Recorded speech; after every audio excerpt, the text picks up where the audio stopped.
Welcome in everyone to a brand new episode of American Joyride. Today I'm very happy to be joined by Tyler Gray, a SEAL Team 6 actor and a former Special Operations member in the United States Army. Tyler, thank you very much for being here today. Yeah, thanks for having me, David. So I got to be honest with you, I know a handful of guys from the unit you served in back in the day in Iraq. I asked, who do you guys want me to interview? Asked the viewers, your name came up quite a bit. We've been going back and forth. We finally got a date figured out. So this is exciting, and I really want to kind of start at the beginning. How did you find yourself in the Army? That's a great question. And I'll say this, and this will kind of transition to what I did later. But when I was a kid, there was only two things I wanted to do from as long as I can remember, and one was be in the military, but it was always the Army, and I quite frankly think that was due to the movie First Blood. I wanted to be a Green Beret, because of Rambo, growing up in the 80s. And then the other one was, and then kind of also to a degree because of Rambo, I also wanted to work in entertainment. So those were the only two things that I really wanted to do as a kid. And when I got, out of high school, I realized that I had to do one, or I should do one before I did the other. Obviously the military made a lot more sense. And so joined the military, and then went to the other career later. That's fascinating. And walk me through kind of, you go to the Rangers, right? Rangers first, then you're going to go eventually to the Army's Special Mission Unit, aka Delta Force, which everyone watching this knows about. Was there anything that shocked you when you showed up to the Rangers? Was there anything that you were just utterly unprepared for? No, not really. Not that I can. The only thing I can think of was, my first. I had all these visions of all the cool stuff I wanted to do, and my first job in Ranger Battalion was an assistant gunner. So you're not a machine gunner; you're the assistant to the machine gunner. That's about the most uncool job that you can have in infantry, at least. So I didn't even carry a rifle at that time. I carried barrels and ammunition. So that I guess threw me a little bit. I had all these visions of kicking indoors and doing all the cool stuff, and there I was, schlepping a bunch of ammo and spare barrels and a tripod. So that was very unsexy, and I guess that surprised me from what I wanted to do versus what I was doing for like a year and a half. And this is pre 9/11, correct? Yes. Yeah. So let's go to 9/11 then. Do you remember where you were? I assume obviously everyone Oh, kind of does. yeah. How quickly did you realize something's going on and we're going to be involved in whatever happens next? Because you're still a Ranger at that point in time, correct? Yeah, it was very strange, actually. I was in a school, a big Army school, and a leadership school, and so it was really weird in that because I was in a school environment, they really hid us from what was going on. We couldn't watch TV, so like it was really odd because we'd hear things, but we didn't know what was true and what was not. And I think it took a couple of weeks to really realize, again, because we weren't here, I wasn't hearing outside information, knew nothing. But it's interesting because I was supposed to, my ETS date was, I forget, but it was not that far away. And basically I told him, I said, hey, I'm not re-enlisting unless we go to Afghanistan. If we go to Afghanistan, I will enlist that or re-enlist that day. And then I did when we eventually got orders to deploy. So it was such a fundamental change in the military. It's hard to explain in the Did attitude. you? Well, that's what I was just going to ask next in the attitude. So you said if we go, I'll re-enlist. So is your mindset, you're thinking, I want to get after it, like I want to start mixing it up with these dudes over there?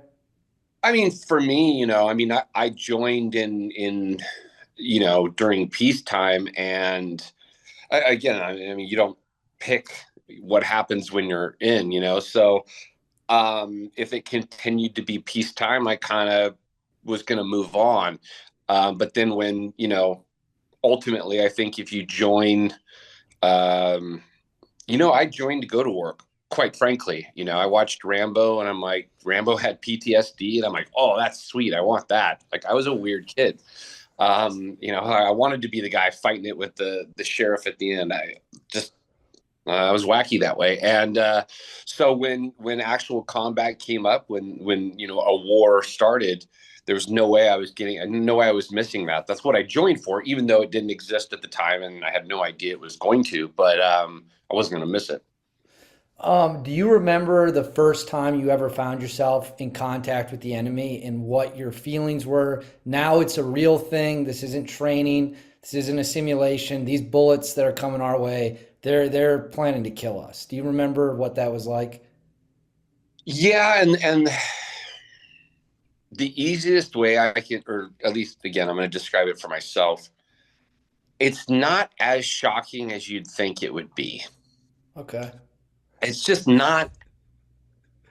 You think like, oh my gosh, it's fundamentally different, but it doesn't really feel that different. It's just kind of like, oh, I don't know. It's very accepted and very maybe at that. And again, maybe because I had been, by the time I got to Afghanistan, I was, I think I was a sergeant at that time. So, I had some, time in training and experience, etc. So maybe for me, it wasn't a big deal. Maybe if I was, 18, fresh out of basic training and all, maybe it would have been different. But for me, quite frankly, for me, it was exciting because that's kind of what I had been wanting.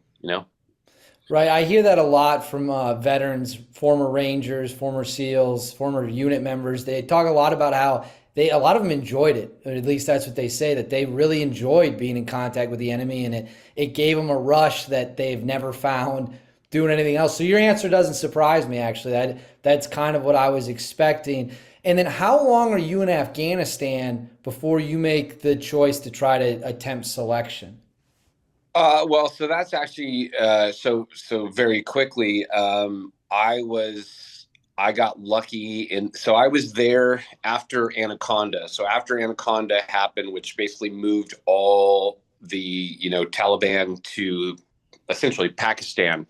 So when I got there was right after Anaconda. So we basically that deployment, my first, we built all the outstations on the Pakistani, or not on, but near the Pakistani border. So all the places that you hear about, Asadabad, Jalalabad, the Korgal Valley, which it really wasn't called that at that time, but all those areas, that's when we built those fire bases. And so I was lucky. I was at a very, very small. I mean, it was really like a small compound. It was just one platoon. I was a sniper at that time, and I got attached to a unit team because they didn't have a sniper. So I got to work with them on a couple missions, and after that, I was like, "Yep, this is what I'm going to do." And so then, as soon as I got back from Afghanistan, I put in a packet. So let me ask you about that. I want to drill down and see you're attached to a unit team. You're not a member of the unit at this time. You're an Army Ranger. What was your perception of those guys the first time you got to work with them? Because I hear from a lot of people, and I'll paraphrase, when they work with members from the unit, it's like they think they're larger than life. Like these dudes are superheroes compared to the rest of us. Is that kind of the same impression you had? The best way I can describe it, or not the best way I can describe it, a thing that does a great job of capturing it is Black Hawk Down. I mean, they really did a good job. I mean, you saw them as gods, and when I was a Ranger, I was just like, it was like when it came to combat, it was like they were Morpheus.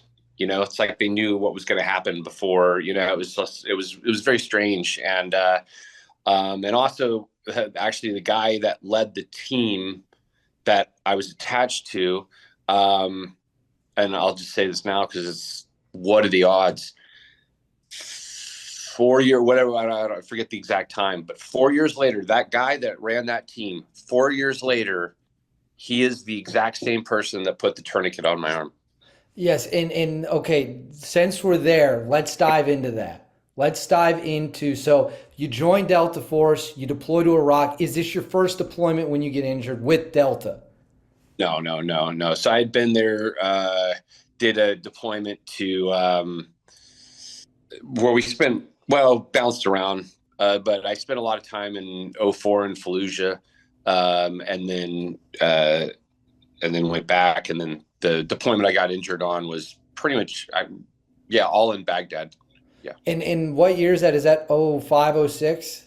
five. Yeah, five. Okay, and for our viewers, can you walk our viewers through that? Is, correct me if I'm wrong, '05 is when things are starting to get really, really intense, right? Like Saddam's military is long defeated. They're long gone. Now, again, correct me, you're the expert. We're dealing with an insurgency. Is that a fair way to I, frame it?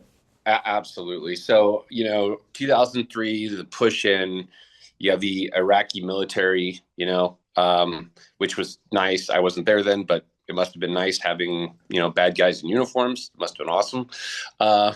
And then '04, you had,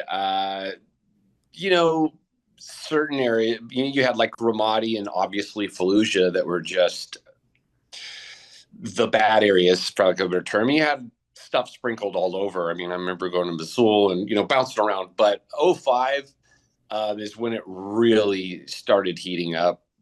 And Uh, is it because of the flood of foreign fighters? Like, why? Explain to me and the viewers, why is '05 when things start to go off the rails a bit?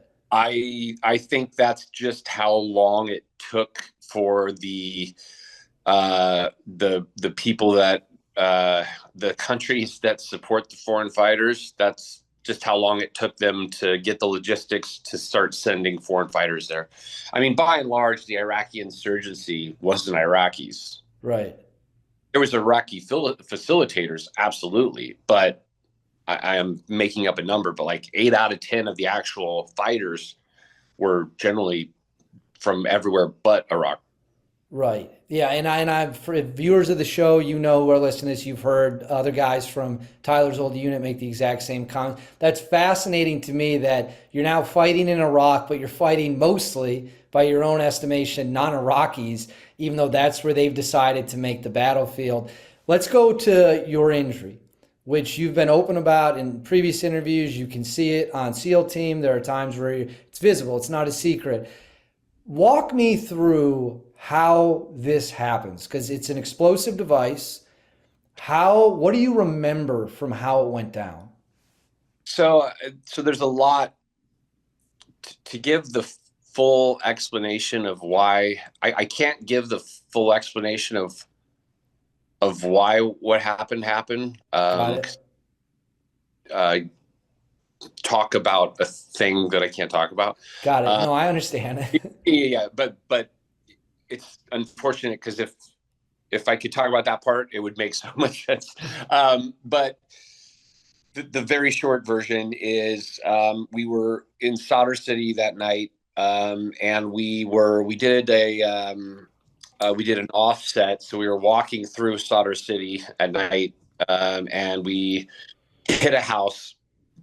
Like, that's the house. We hit the house. We go inside, and it's just like, or I assume like a law enforcement. You can tell when you go in a house if the people are guilty or not. You can just feel it. Generally, in my experience, if you go in there and they're shouting and the women are going crazy, and it's the wrong house. If you go in and no one says a word, it's the right house, because the guilty just shut up and don't say anything. The not guilty are like, what the hell are you doing here? Right. Yeah. Guilty, they're just like, yeah, we know why they're here. It's not surprising. They're not happy about it, but they're not surprised. And so anyways, that house, I was like, nah, just no, not these people. And so anyways, we heard that I think two teams, they're like, hey, we actually think it's over here. So two teams went out. One was actually a team from from the unit that I now play on TV, that was attached to us. They went out, they went on the front side, or went around to go to the front side of this other house. And my team was basically going towards the back side of the house. So very shortly, what happened was it was the wrong house. And when we hit that one house, the actual house it was, which was next door, which is not exactly next door because Sutter City is kind of weird of how it's built. But, you know, they heard us. They were getting ready, prepping, you know, their gear, you know, and so they were ready to go. So when that team came around, a bunch of dudes opened up out of the front, what I assume would be the living room, with AKs and shot. I think they shot three. If I'm not mistaken, they shot three of the members of that team. Two of them were pretty much out of the fight at that point. But they were, I mean, it was heavy. I wasn't on that side of the house, but just hearing it, I was like, oh man, that's extreme. So I ran into the back door, which came into the kitchen, cleared through there, went in the hallway, and those same guys, as we approached that room, shot through the walls of that hallway, shot the guy literally right next to me. So then we backed off, and then we were and I'd have to draw it out, but we were in a tactical position that was just there wasn't a lot we could do. So we were trying to kind of figure out how to solve it. And the next thing I know, I remember just the whole room, or actually it wasn't really a room, it was the hallway, you know, so it was more like a tube straight at me, and just everything exploded. And I actually remember hitting the ground and looking up down the hallway. And I was just confused. I didn't know what had happened. And I can say, you know, getting shot at, okay. It's one thing, but the explosion made me feel small. It was like a superhero just grabbed me and was like, or it was like the Hulk grabbed me and was like, it felt like a supernatural power. And it blew, so it was a nighttime hit. It blew my nods and my nod mount off my face. So I went from, you know, under nods to not being able to see anything. It obviously, my arm, I thought it blew off. I'm trying to think of what else it wrecked, but wrecked several things. But and everything was pitch black for me, and I really didn't know what was going on. I just felt my arm was blown off, so I got up and walked outside to the back, and there was a wall that we had hopped to get in. That wasn't happening, so I just put my back against the wall and tried to take care of myself. But I never lost consciousness. The only time actually I did lose consciousness is when, and I still to this day don't know how they got me over that wall. I have no idea. But other than that, probably 5 minutes that they got me over the wall, I never lost consciousness. And I am literally stunned. I don't even know what to say. That is every part of that story, from the moment the first shots rang out to you getting back over the wall, losing consciousness, is hard for me, who's obviously never been in a gunfight, and I assume most people watching this who've never been in a gunfight, to even comprehend. Did you take a moment? Was there a moment when you looked down at your arm and you kind of understood, like, oh shit, like I'm in deep trouble? Or were you in such a state of shock that you didn't even really, quite frankly, understand what had just happened to your body? And if you can explain, how much of your arm are you able to see? Like, do you have a good assessment of how damaged it is in the moment? So that's not a question I think I've ever been asked, but it's a good question. So when it happened, it killed the nerve in my arm to about here. So and I know this sounds weird, but it's the best way to describe it. So it felt gone from here. It felt not there. I know it sounds weird. And then I got outside, and there was a porch light, and I looked at it, and if you can see, so this was all gone. I mean, it was holding on by, you know, basically half my arm, and it was broken in, I want to say 8 places, so I can't even replicate how it was hanging. And then up here, this was flayed out this way, and this was flayed out this way. So from about just above my wrist to my shoulder, when I looked at my arm in that light, I mean, it was hamburger. It was done. It was hamburger meat. It was zombie flesh. So yeah, I looked at it and I went, well, that's gone. That just that's that that's going. And I knew it was bad. And then my first thing was, well, the arm's going. I'm losing my right arm. That sucks. And then I thought, and I'll never forget this thought in a million years. Then I literally saw that I had an arterial bleed. And I went, you're losing your arm. And then I was like, oh, I've got an arterial bleed, which if you have an arterial bleed, you've got, I'll be conservative and say 45 seconds to a minute to do something before you won't die. But in about 45 seconds, you're going to lose enough blood to where it's going to be hard for you to have the strength to solve it, if that makes sense. So yes. I remember seeing that and going, well, okay, yeah, you're going to lose your right arm, but you better solve that bleed or you die. And that would be stupid.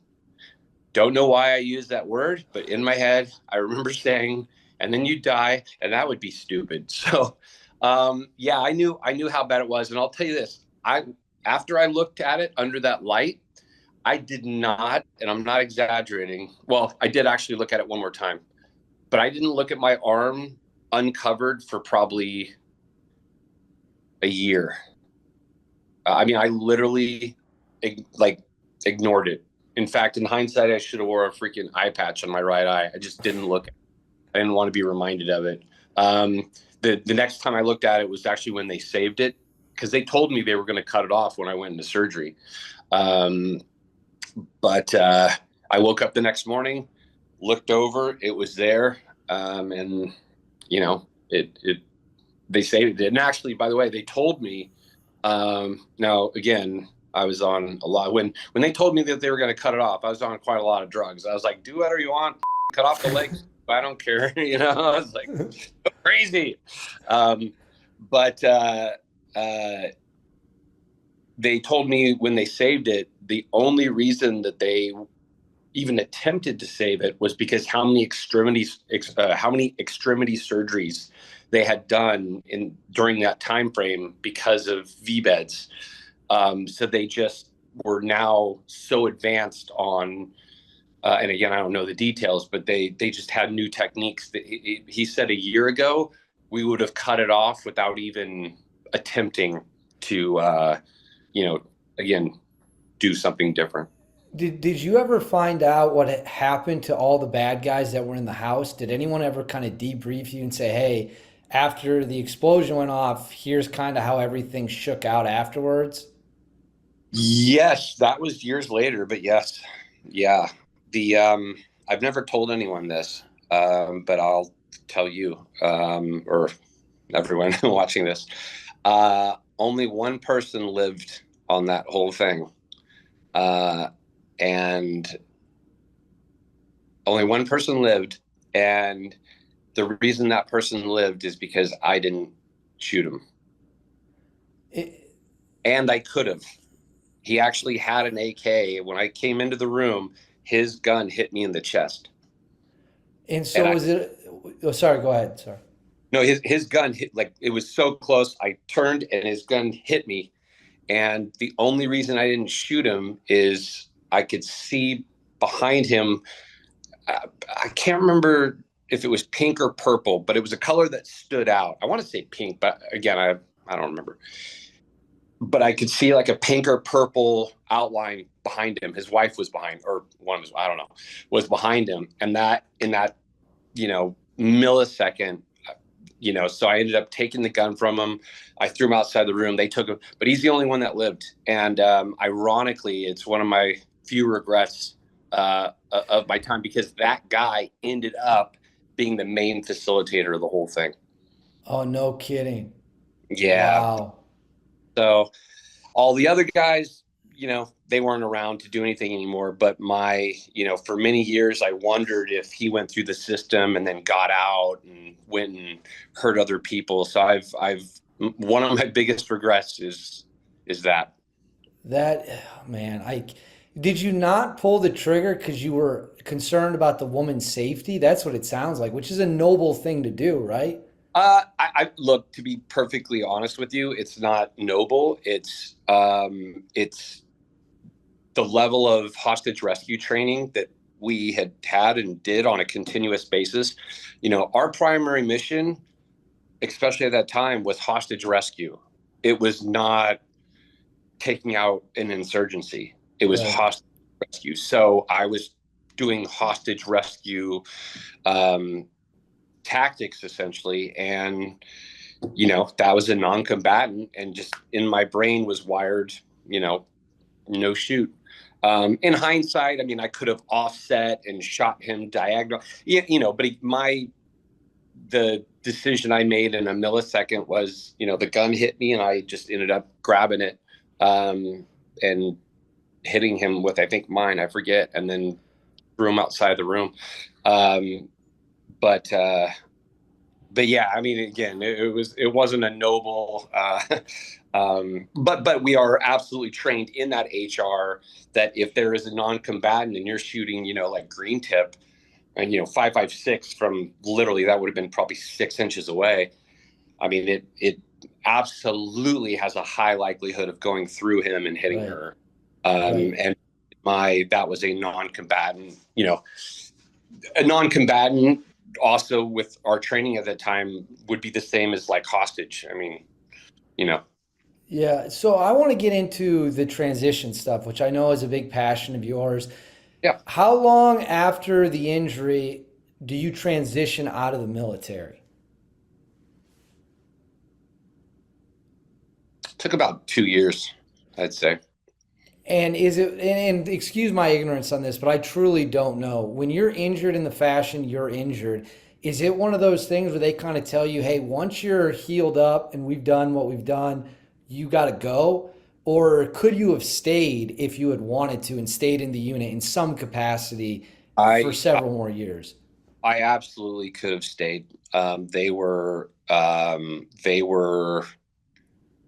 They couldn't have been more accommodating. They literally, whatever you need, whatever you want to do, literally, I could have done anything, and they stretched quite a lot of rules for me, quite frankly. And I can tell you right now, in hindsight, could I have gone back to a team? Yes. I know now I could have. At the time, let's say now we're at '06. At '06, Afghanistan, done. Nothing going on there. Right. Iraq, I knew it was going to be about 5 years of healing. In my head, and again, I couldn't have been more wrong, but I think you'll agree, at the time, I'm like, 5 years. Okay, Iraq's not going to last 5 more Right. years, right? It can't. Afghanistan, already done. ISIS wasn't a thing. So in my head, I'm like, dude, I'm gonna stick around 5 more years. I'm gonna watch everyone deploy. I'm not gonna be able to go, which is gonna kill me. And then by the time I'm good, nothing's gonna be happening. That's what I thought. And again, I think was pretty logical, Yeah, based no, on of course. Yeah.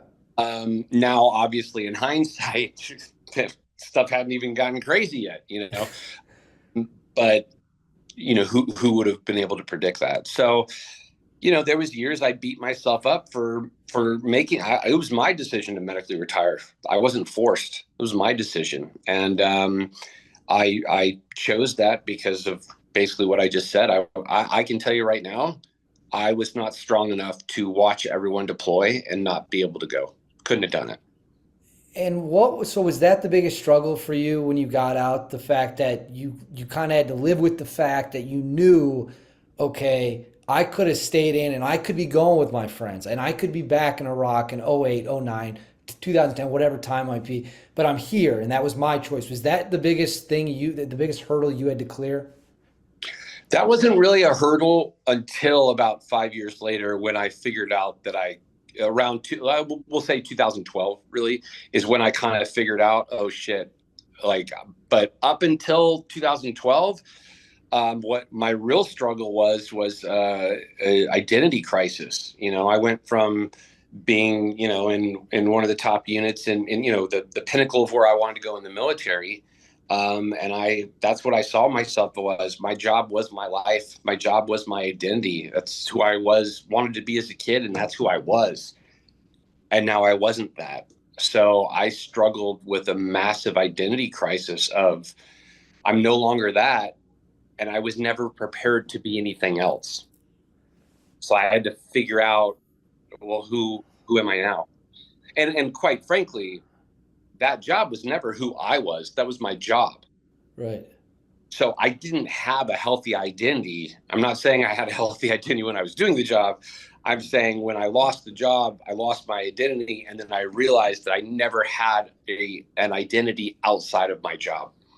So do you wish, if you could go back in time, do you wish that when you were in Delta and you're doing the things that operators do, that you had looked at it maybe a little differently? It's not, this is who I am, but this is my job. It's not a 9 to 5 job, but it is a job.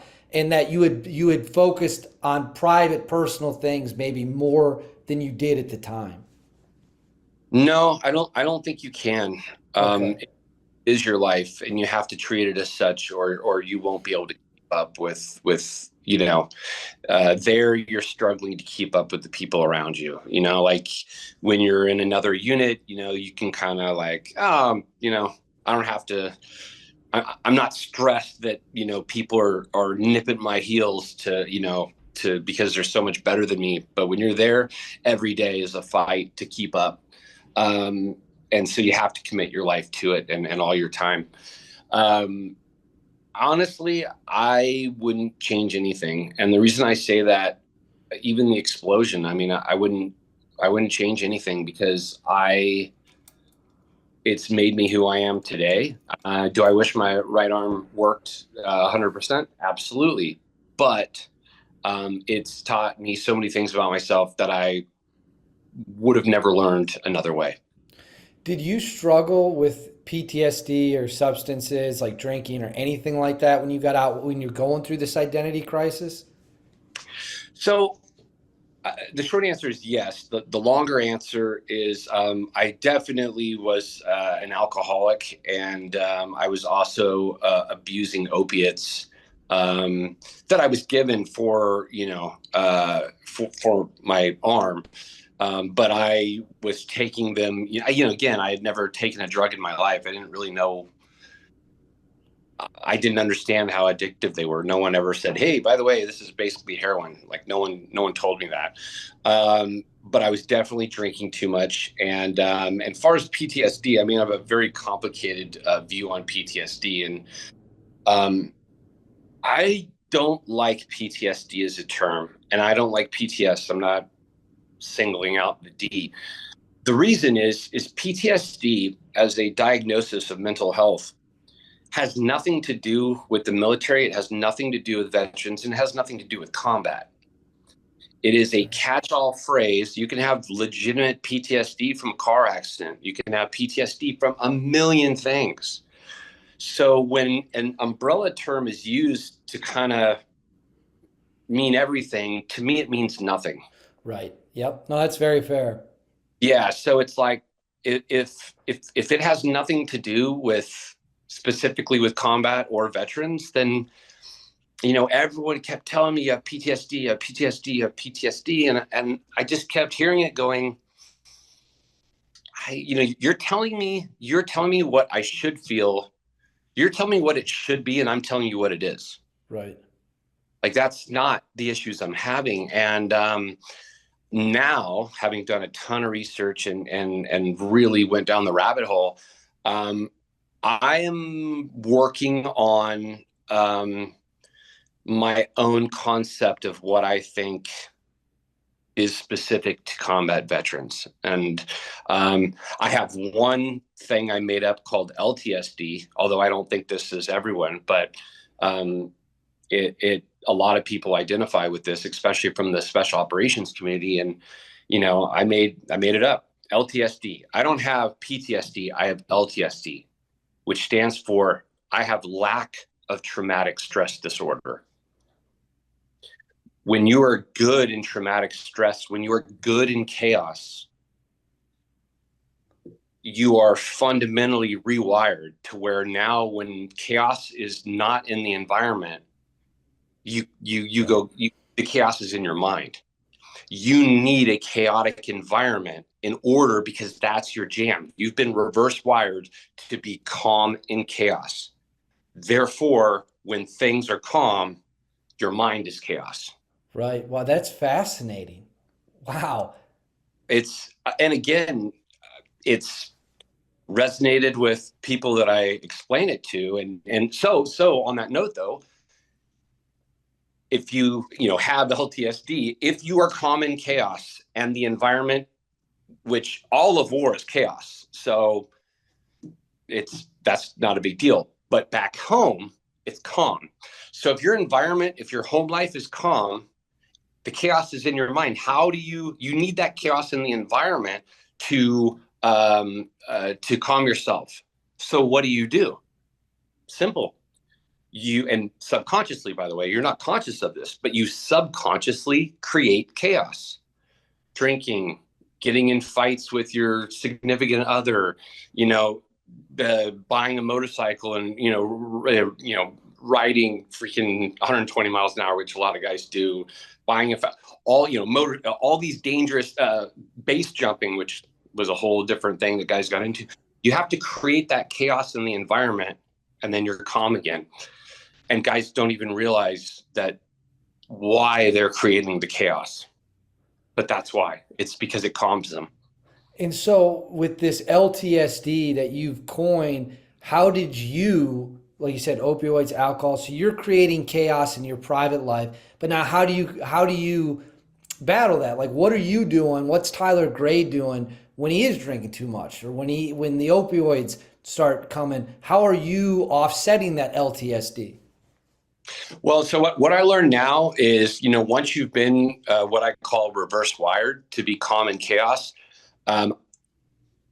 I don't think, at least I haven't seen, I don't think you go backwards. And I don't, so many guys, if I was just the way I was before, sorry, ain't going to happen. You're not, and you're never going to be. No different than a million other things that have nothing to do with the military or combat. You at 20, you can't say, I wish I was 10 again. Right. Yeah. So for me, the lesson that I've learned, or what I do, is I still need chaos. What I've learned is to create healthy chaos. So for me, and kind of a great segue. I mean, not that I'm telling you to segue, but working on set for me, super chaotic, but that's healthy chaos. So that's why I've loved working on set and in front of and behind the cameras, because it's extremely high stress. It's very chaotic. I wouldn't call it traumatic, but it's definitely chaotic, and it's definitely stressful. And I'm built for it. I love it. And so the chaos in the job, I'm calm doing it, and that's the healthy chaos in my life. And that is a great segue, because that was very literally the next thing we're going to talk about. So for the viewers, Tyler's been on SEAL Team for years. SEAL Team now is on Paramount Plus. It's been a major, major hit. If you love war movies, if you love anything related to military shows, it is the show for you. So let's get into SEAL Team here for a brief moment. Yep. Walk me through how you ended up on the most popular military show on TV. And I'll remind you and the viewers, the same year SEAL Team came out, if you remember this, there were two other military shows. One of them was, I think, called Six on History Channel, and that lasted maybe a season two tops.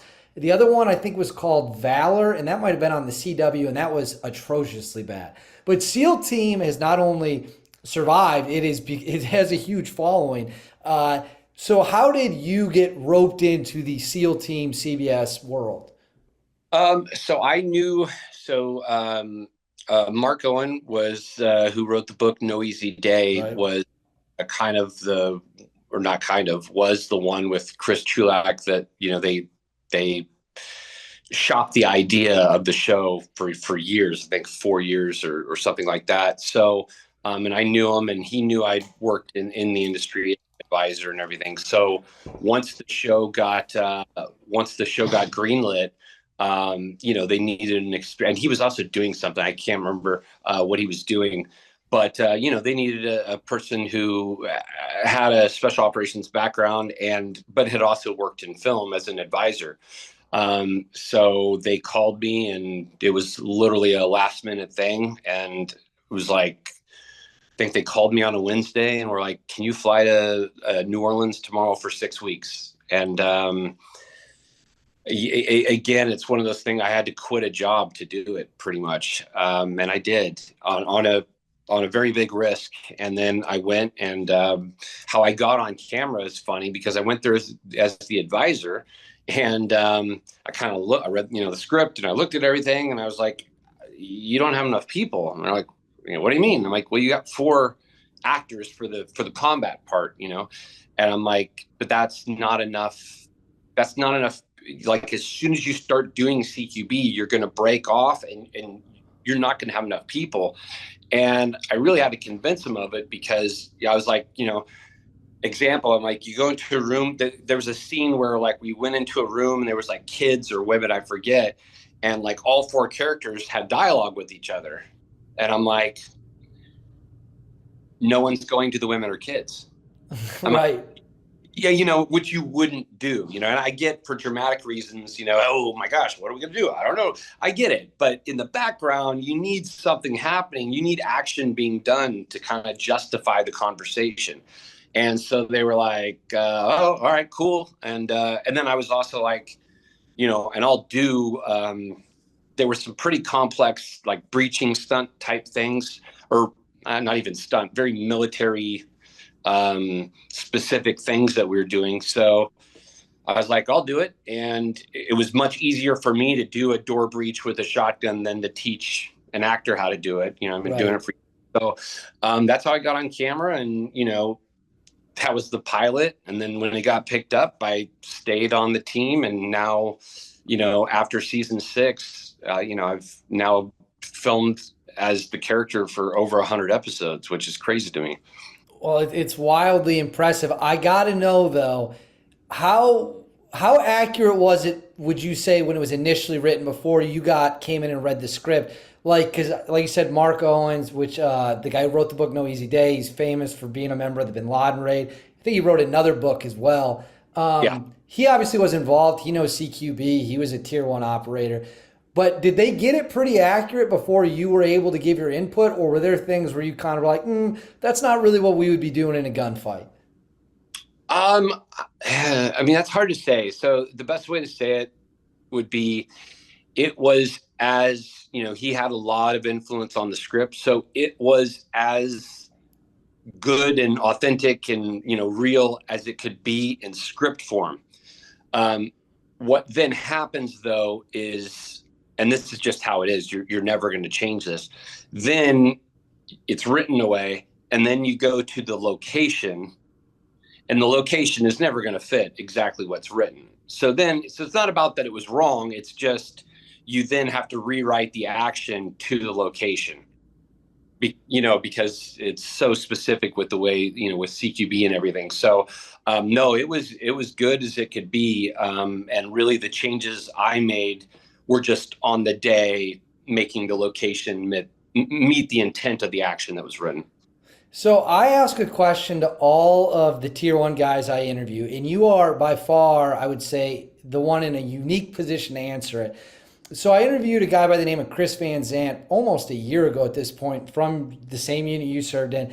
And he talked about how when SEAL Team Devru guys came over in Iraq, similar to what you were talking about earlier, how they, I don't know if you'd say augmented, or they used them to kind of fill roles, right? It might have been the same years for all I know that he was talking about. From your experience, how similar are those two units? Because they're kind of big rivals. And then what would be the difference in like simplified terms for the audience between the guys in DevGru and then guys that are in the unit? So I'll tell you this. I'll I'll say this about Dev Group, and then I'll say this about, quite frankly, 24 NATO, high-end special operations units. In my experience, and I'm speaking for myself, by and large, the guys all the same. I've heard that before, yeah. Freaking Grom, freaking KSK, you name it. It's the same guys, the same mentality across all of them. In fact, even like, I know when Larry Vickers went to Russia, years ago, the Alpha Group guys, he was like, dude, they're just like us, So, so the guys are the same, and the Dev Group guys, as far as the guys, same. I would say the differences are in the overall units, in the structure, and to me, the biggest difference between those two units, and again, my opinion, is that everyone on Dev is a SEAL. Everyone. They're all SEALs. So they have a major basis of similarity because they all come from the teams. The unit recruits not just Army-wide, but U.S. military-wide. To give you an example, when I got blown up, the guy that got blown up with me, standing literally right next to me, before he was in the unit, he was a Navy hard hat diver. No shit. Wow. So the guys there come from, you could have people from the Marine Corps, you could have people from, a Navy hard hat diver, you could have Rangers, SF, you could have, there's so many different backgrounds. And so both of those things, in my opinion, having everyone have the same common background has its advantages and disadvantages. And then having everyone have completely different backgrounds has its advantages and its disadvantages. But I think that's the huge fundamental difference in those two units. And those advantages and disadvantages, I believe those are that's the basis cause of those different personalities of each unit. So this will be the last question. This has been an outstanding interview. You've been awesome. You've given us a lot of really neat information. You've been an open book, which we always appreciate. And this is kind of a broader picture, maybe more personal one. But and I'm speaking for, I think, the way a lot of people feel is there's a lot of negativity these days in America. It seems like everyone is at their throat of everyone else. You're on a show that's popular with all people. You're on a show that, kind of represents America in a positive light, the military in a positive light. You served in the worst of situations. For people who might be down and out or losing faith in the country or think this is a terrible place, what would you say to them to remind them, like, we're lucky to be here and we got some badass dudes who will make sure everything's going to be okay? So it's a great question, and I'll say it this way. Yes, people are at each other's throats, and I am now of the opinion that that's not accidental. I absolutely believe it's intentional, because you can see it. I believe it's intentional, and therefore, to me, the way to heal this country is not to give in to that intentional separation. It's don't let whatever, the powers that be, whatever you want to call it, don't let them separate us. Don't let them make us hate each other for our differences. At the end of the day, We are all part of the same country, and we absolutely have infinitely more in common Right. than we have differences. So I believe this country now needs to essentially band together, specifically despite, why are we being separated? And look, I'm not a conspiracy theorist by any means, but I don't see how, there's something stoking the fire. I'm not saying I know what it is, but I'm saying that we need to fight that fire and come together as Americans and unify, and look for similarities rather than look for differences. I agree. That was a great answer. Well, Tyler, you are welcome back anytime you want on American Joyride. We're always happy to have not just you, but any veteran who has served this country is welcome here. Tell the viewers real quick where they can find you on social media. So on Instagram, which is really all I use now, Tyler A, and then last name Gray with an E. So Tyler A Gray on Instagram, and yeah, I try and put out positive messages and kind of stuff that I've talked about here. Just try and post what I've learned. So if that's interesting to you, then I'll keep putting out more stuff like this. I've seen you're doing like daily videos. I see you putting those out there, so those are really neat. So, all right, thank you, and thanks for everyone tuning in. We always appreciate it. Yeah, thanks, David.